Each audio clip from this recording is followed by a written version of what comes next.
सलोनी की कुंडली में बड़ा दोष। क्या देव की जान को है खतरा या ये नोइना की चाल है शादी तोड़ने की। दोस्तों, क्योंकि सास भी कभी बहू थी के आने वाले एपिसोड्स में शांति निकेतन की खुशियों को किसी और की नहीं बल्कि एक बहुत ही गहरी और काली साजिश की नज़र लगने वाली है। और यकीन मानिए, ये ट्विस्ट इतना खतरनाक है कि वीरानी परिवार की नींव हिलाकर रख देगा। जिस सगाई को लेकर हम सब इतने एक्साइटेड थे, देव और सलोनी की वो सगाई अब मातम में बदलती दिखाई दे रही है, क्योंकि कहानी में एंट्री हो चुकी है एक ऐसे दोष की जो शायद ज्योतिष नहीं बल्कि एक सोची समझी चाल है।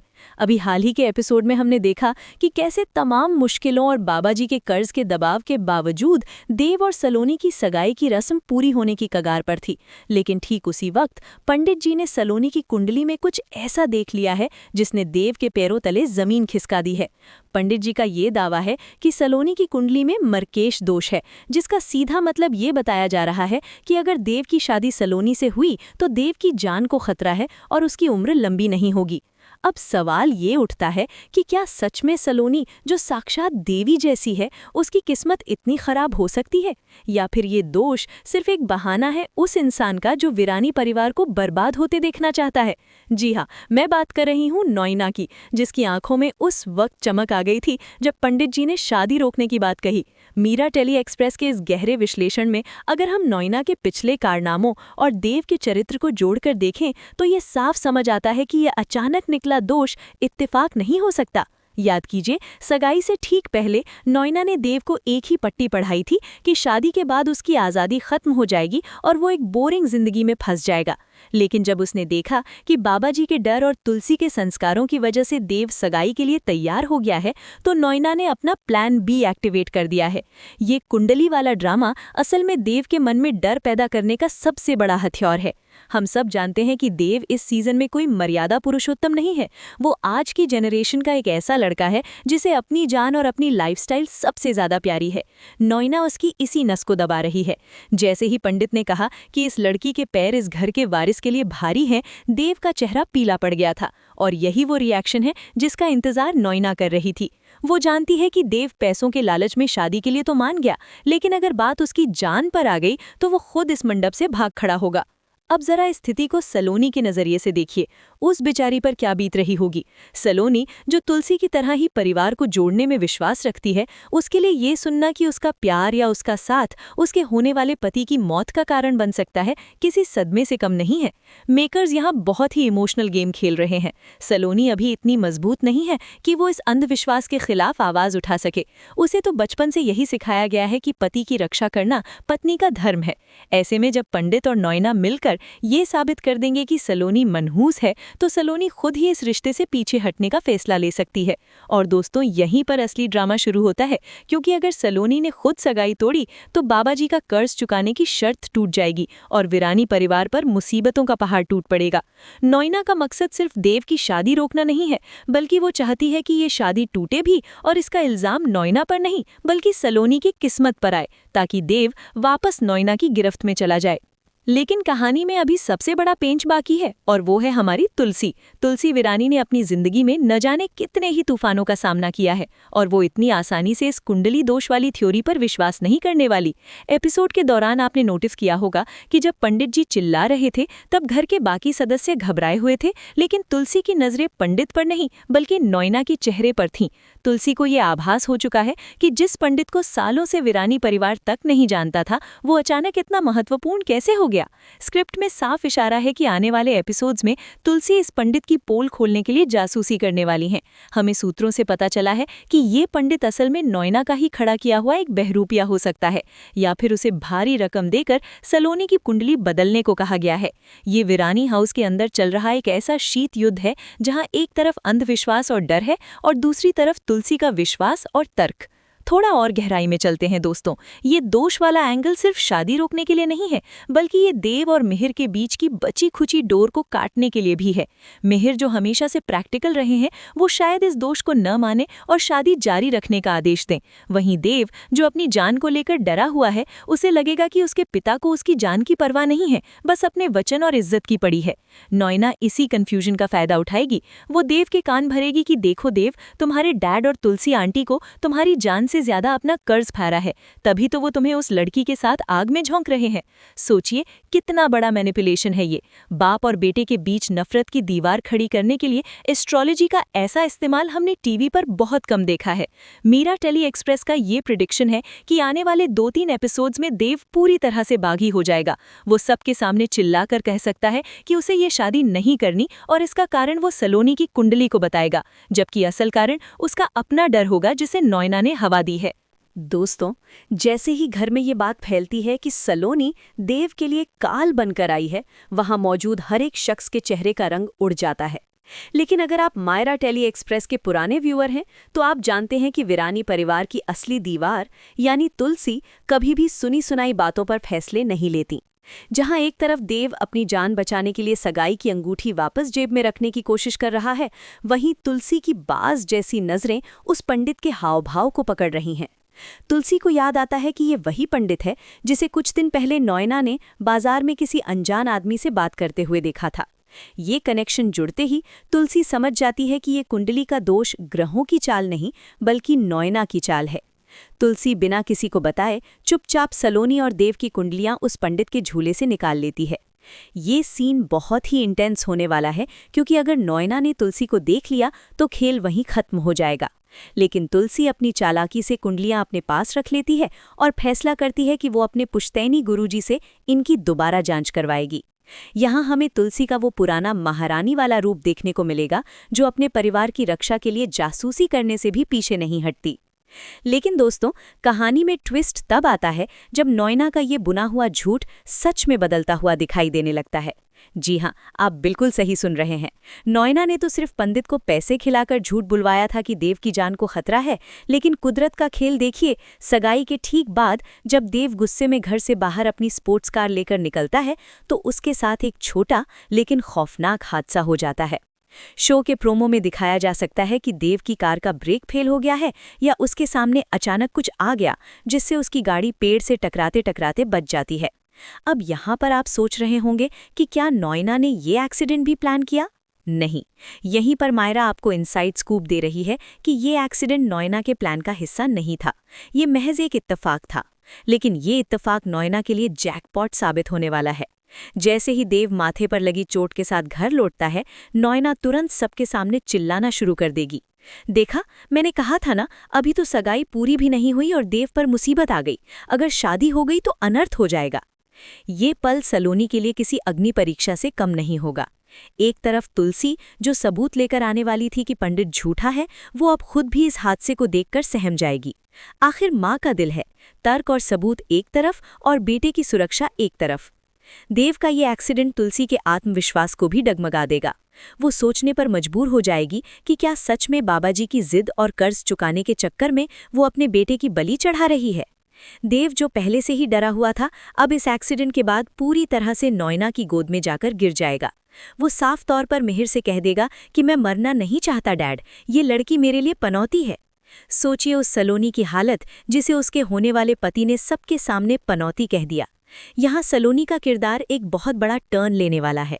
अब तक हम उसे चुपचाप सब सहने वाली लड़की समझ रहे थे, लेकिन वीरानी परिवार की बहू बनने वाली लड़की इतनी कमज़ोर नहीं हो सकती। मेरे विश्लेषण के अनुसार यहाँ से कहानी में एस्ट्रोलॉजी और सुपरनैचुरल का तड़का और गहरा होगा। सलोनी, जिसे अपनी पवित्रता और ईश्वर पर भरोसा है, वो इस इल्ज़ाम को स्वीकार नहीं करेगी। वो देव की जान बचाने और खुद पर लगे इस कलंक को धोने के लिए एक ऐसा संकल्प लेगी जो सबकी बोलती बंद कर देगा। सूत्रों की माने तो सलोनी महामृत्युंजय जाप या कोई कठिन व्रत रखने का फैसला कर सकती है। वो बाबाजी और पूरे परिवार के सामने ये चुनौती रखेगी कि अगर उसके प्यार में सच्चाई है और उसकी कुंडली में कोई दोष नहीं है, तो देव को खरोच तक नहीं आएगी। ये सलोनी का तुलसी 2.0 बनने का पहला कदम होगा। लेकिन नॉयना चुप बैठने वालों में से नहीं है। जब वो देखेगी कि सलोनी हार मानने के बजाय भगवान की शरण में जा रही है, तो वो उस पूजा या अनुष्ठान में विघ्न डालने की कोशिश करेगी। नॉयना जानती है कि अगर सलोनी की पूजा सफल हो गई तो देव का डर खत्म हो जाएगा और शादी फिर से ट्रैक पर आ जाएगी।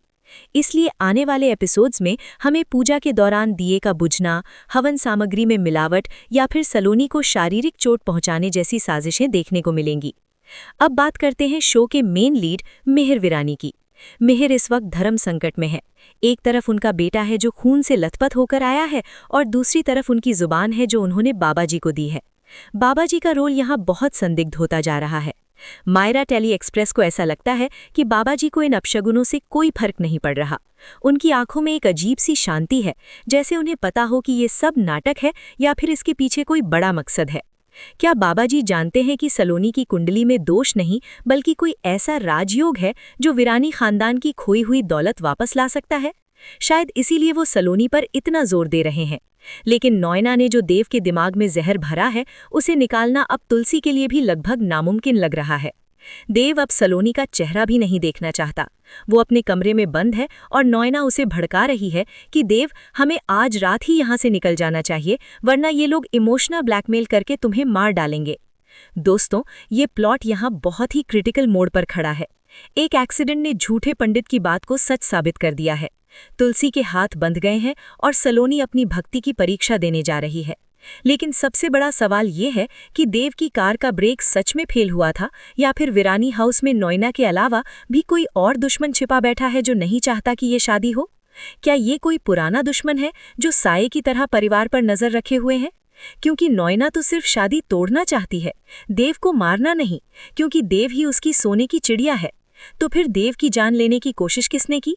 ये सस्पेंस अगले भाग में खुलेगा जब तुलसी को देव की कार की फॉरेंसिक रिपोर्ट या मैकेनिक से कुछ ऐसा पता चलेगा जो शो की पूरी दिशा बदल देगा।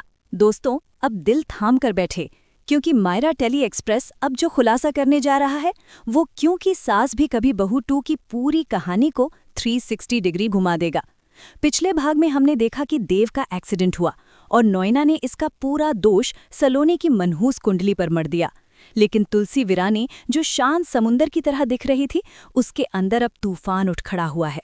तुलसी चुपके से उस गैराज में पहुंचती है जहां देव की टूटी हुई कार खड़ी थी, और यहाँ मैकेनिक जो बताता है उसे सुनकर तुलसी के पैरों तले जमीन खिसक जाती है। मैकेनिक साफ कहता है कि मैडम, ब्रेक फेल नहीं हुए थे, बल्कि ब्रेक वायर को बड़ी सफाई से काटा गया था। इसका मतलब साफ है दोस्तों, ये कोई ग्रह नक्षत्रों का दोष नहीं बल्कि एक मर्डर अटेम्प्ट था। तुलसी का दिमाग बिजली की तरह दौड़ता है। वो जानती है कि नॉयना देव को अपने वश में करना चाहती है, लेकिन उसे मारना नहीं चाहेगी, क्योंकि देव के मरने से नॉयना को एक फूटी कौड़ी नहीं मिलेगी। तो फिर ये तीसरा शख्स कौन है जो देव की यान का दुश्मन बना बैठा है? क्या ये कोई पुराना दुश्मन है या फिर घर के अंदर ही छिपा कोई आस्तीन का सांप? यहीं पर कहानी में बाबाजी की एंट्री दोबारा होती है।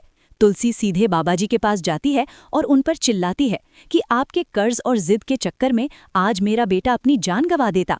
आखिर इस सलोनी में ऐसा क्या है जो आप देव की शादी उसी से करवाना चाहते हैं? और दोस्तों, यहाँ बाबाजी जो राज खोलते हैं वो हम सब दर्शकों को चौंका देगा। बाबाजी बताते हैं कि सलोनी कोई मामूली अनाथ लड़की नहीं है और ना ही उसकी कुंडली में कोई मरकेश दोष है, बल्कि सच तो ये है कि सलोनी की कुंडली में राजयोग है। बाबाजी खुलासा करते हैं कि सलोनी का जन्म उसी नक्षत्र में हुआ है जिसमें वीरानी खानदान की पुश्तैनी रक्षक दामोदर की पोती का होना था।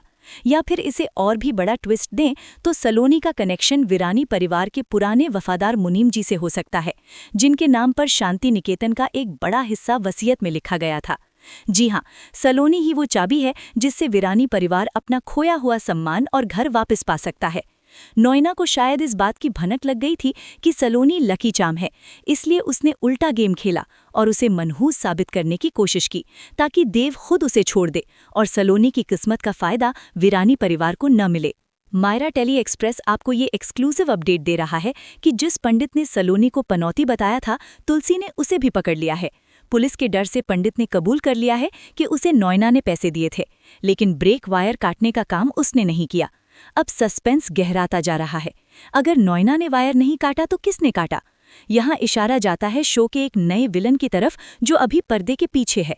हो सकता है कि ये विलन वीरानी इंडस्ट्रीज का कोई कॉम्पिटिटर हो जो चाहता है कि देव मर जाए ताकि वीरानी परिवार का वंश खत्म हो जाए और वो उनकी बची खुची जायदाद हड़प ले। लेकिन अभी के लिए तुलसी का मकसद साफ है, देव को रोकना। घर पर देव अपना बैग पैक कर चुका है। नॉयना ने उसका ब्रेन वॉश कर दिया है कि देव चलो अमेरिका चलते हैं, यहाँ तुम्हारी जान को खतरा है। देव, जो डरा हुआ है, सलोनी की तरफ देखता तक नहीं, जो आंसू बहाते हुए कोने में खड़ी है। सलोनी अभी भी अपने व्रत पर कायम है। उसने अन्न जल त्याग रखा है, ये साबित करने के लिए कि उसकी भक्ति सच्ची है। क्लाइमैक्स वाला सीन बेहद रोमांचक होने वाला है। देव और नॉयना जैसे ही घर की दहलीज पार करने वाले होते हैं, तुलसी सामने आकर खड़ी हो जाती है। ये सीन आइकॉनिक होगा। तुलसी देव को थप्पड़ नहीं मारती, बल्कि उसके हाथ में वो मैकेनिक की रिपोर्ट और असली कुंडली थमा देती है। तुलसी की आवाज में जो भारीपन होगा वो देव को हिला कर रख देगा। तुलसी कहती है कि जिसे तुम अपनी ढाल समझ रहे हो देव, नॉयना की तरफ इशारा करते हुए, वही तुम्हें निहत्था कर रही है। सलोनी की कुंडली में मौत नहीं, तेरी जिंदगी लिखी है। और जिस एक्सीडेंट से तू डर रहा है वो तेरे ग्रहों का खेल नहीं, बल्कि इंसानी साजिश है। देव रिपोर्ट पढ़ता है और सन्न रह जाता है। उसकी आंखों में कन्फ्यूजन साफ दिखता है। किसे सच माने, माँ को या उस प्रेमिका को जिसने उसे सपनों की दुनिया दिखाई है? नॉयना घबरा जाती है, उसका पसीना छूटने लगता है। वो बात संभालने की कोशिश करती है। देव, आंटी झूठ बोल रही हैं, ये सब जाली पेपर्स हैं। लेकिन तभी सलोनी, जो अब तक चुप थी, उसे चक्कर आ जाता है और वो गिर पड़ती है। उसका व्रत और तनाव उसके शरीर पर भारी पड़ गया है। देव, जो अभी भी गुस्से में था, सलोनी को गिरता देख अनजाने में उसकी तरफ दौड़ पड़ता है। ये एक रिफ्लेक्स एक्शन है जो दिखाता है कि देव के दिल के किसी कोने में सलोनी के लिए फिक्र है, भले ही वो उसे प्यार न मानता हो। देव सलोनी को गोद में उठाता है और नॉयना चिल्लाती रह जाती है कि उसे छोड़ो देव, हमें फ्लाइट पकड़नी है। लेकिन देव पहली बार नॉयना को अनसुना कर देता है। यहाँ दर्शकों को वो हीरो मोमेंट मिलेगा जिसका हम सब इंतजार कर रहे थे। देव का रुकना नॉयना की पहली हार है। लेकिन दोस्तों, कहानी अभी खत्म नहीं हुई है। असली विलेन जिसने ब्रेक वायर काटा था वो अभी भी आज़ाद है, और शायद इसी भीड़ में छिपा मुस्कुरा रहा है कि उसका पहला वार खाली गया तो क्या हुआ, दूसरा वार और भी घातक होगा। अगले एपिसोड में हम देखेंगे कि कैसे तुलसी सलोनी को होश में लाने के बाद पूरे परिवार के सामने नॉयना का पर्दाफाश करने का प्लान बनाती है। लेकिन क्या नॉयना इतनी आसानी से हार मान लेगी, या फिर उसके पास कोई ऐसा वीडियो या सबूत है जिससे वो मिहिर को ब्लैकमेल कर सकती है? और सबसे बड़ा सवाल, सलोनी का वीरानी परिवार से जो खून का रिश्ता या वसीयत का कनेक्शन निकल कर आया है, उसे जानने के बाद मिहिर सलोनी को बहू के रूप में स्वीकार करेंगे या उसे जायदाद हड़पने वाली समझकर घर से निकाल देंगे? दोस्तों, देव का सलोनी को गोद में उठाकर अंदर ले जाना इस सीजन का अब तक का सबसे बड़ा टर्निंग पॉइंट साबित होने वाला है। सगाई की रस्म भले ही अधूरी रह गई हो, लेकिन भावनाओं का जो रिश्ता जुड़ना चाहिए था, उसकी शुरुआत हो चुकी है। जैसे ही देव सलोनी को सोफे पर लेटाता है और डॉक्टर को बुलाने के लिए चिल्लाता है, नॉयना के चेहरे पर हार की जो कालिख पुती है वो देखने लायक होगी। लेकिन मायरा टेली एक्सप्रेस आपको आगाह कर दे कि नॉयना इतनी आसानी से मैदान छोड़ने वाली खिलाड़ी नहीं है। देव का सलोनी के लिए फिक्रमंद होना नॉयना के ईगो पर चोट है। अब तक वो सिर्फ पैसों के लिए खेल रही थी, लेकिन अब ये लड़ाई पर्सनल हो गई है। सूत्रों के मुताबिक नॉयना अब विक्टिम कार्ड खेलने वाली है। जब देव सलोनी के पास से हटेगा तो नॉयना रोते हुए देव को ये समझाने की कोशिश करेगी कि उसने जो भी किया देव की जान बचाने के लिए किया, क्योंकि वो पंडित की बातों से डर गई थी। देव, जो स्वभाव से थोड़ा कच्चा है, शायद फिर से नॉयना के बातों में आ जाए, लेकिन इस बार तुलसी वीरानी उनके बीच एक दीवार बनकर खड़ी रहेगी। लेकिन कहानी का असली सस्पेंस अभी भी उस तीसरे दुश्मन पर टिका है जिसने ब्रेक वायर काटा था। तुलसी जानती है कि नॉयना घर तोड़ सकती है, लेकिन किसी की जान नहीं ले सकती। तो आखिर वो साया किसका है जो शांति निकेतन के कोनों में छिपा है? हमारी थ्योरी ये कहती है कि ये साजिश वीरानी परिवार के किसी बहुत पुराने भूले बिसरे दुश्मन की हो सकती है। शायद अंश गुजराल के अतीत से जुड़ा कोई व्यक्ति, या फिर बाबाजी का ही कोई गुप्त साथी जो चाहता है कि सलोनी और देव की शादी ना हो ताकि वीरानी परिवार कभी कर्ज मुक्त ना हो पाए। ये ट्रैक आने वाले हफ्तों में एक मर्डर मिस्ट्री का रूप ले सकता है, जहां हर किसी पर शक की सुई घूमेगी। और सलोनी, जब उसे होश आएगा और उसे पता चलेगा कि देव ने अमेरिका जाने के बजाय उसे चुना, तो उसके मन में देव के लिए इज्जत और बढ़ जाएगी। लेकिन सलोनी के सामने अब दोहरी चुनौती है, एक तरफ नॉयना की चालें और दूसरी तरफ अपनी ही पहचान का सच। बाबाजी ने जो कहा कि सलोनी राजयोग लेकर आई है, इसका मतलब साफ है कि सलोनी का अतीत वीरानी परिवार की जड़ों से जुड़ा है। क्या सलोनी ही इस घर की असली वारिस है? अगर ये सच सामने आया तो सोचिए मिहिर वीरानी का क्या रिएक्शन होगा, जो अब तक सलोनी को सिर्फ एक सौदा समझ रहे थे। कुल मिलाकर दोस्तों, क्योंकि सास भी कभी बहू थी 2 के आने वाले एपिसोड्स में सगाई का जश्न तो नहीं, लेकिन साजिशों का जश्न जरूर मनेगा। देव और सलोनी की लव स्टोरी अब नफरत और गलतफहमी के रास्ते से होकर विश्वास की ओर बढ़ेगी और इस सफर में तुलसी को अपनी अब तक की सबसे कठिन परीक्षा देनी होगी। तो ये था हमारा आज का महाविश्लेषण। आपको क्या लगता है दोस्तों, देव की कार का ब्रेक किसने फेल किया था? क्या वो नॉयना थी या घर में छिपा कोई और दुश्मन? और क्या आप देव और सलोनी की जोड़ी को बनते हुए देखना चाहते हैं? अपनी राय हमें नीचे कमेंट बॉक्स में ज़रूर बताएं, मैं हर कमेंट पढ़ती हूँ। और हाँ, अगर आप चाहते हैं कि हम सलोनी के असली माता पिता को लेकर एक स्पेशल वीडियो बनाएं तो कमेंट में सलोनी सीक्रेट लिखना ना भूलें। टीवी दुनिया की हर छोटी बड़ी खबर, गॉसिप और आने वाले ट्विस्ट सबसे पहले और सबसे सटीक जानने के लिए अपने चैनल मायरा टेली एक्सप्रेस को सब्सक्राइब करके बेल आइकॉन जरूर दबाएं ताकि आपसे कोई भी अपडेट मिस ना हो। मैं हूं आपकी होस्ट मायरा, मिलूंगी आपसे अगले धमाकेदार वीडियो में। तब तक के लिए देखते रहिए और मजे लेते रहिए।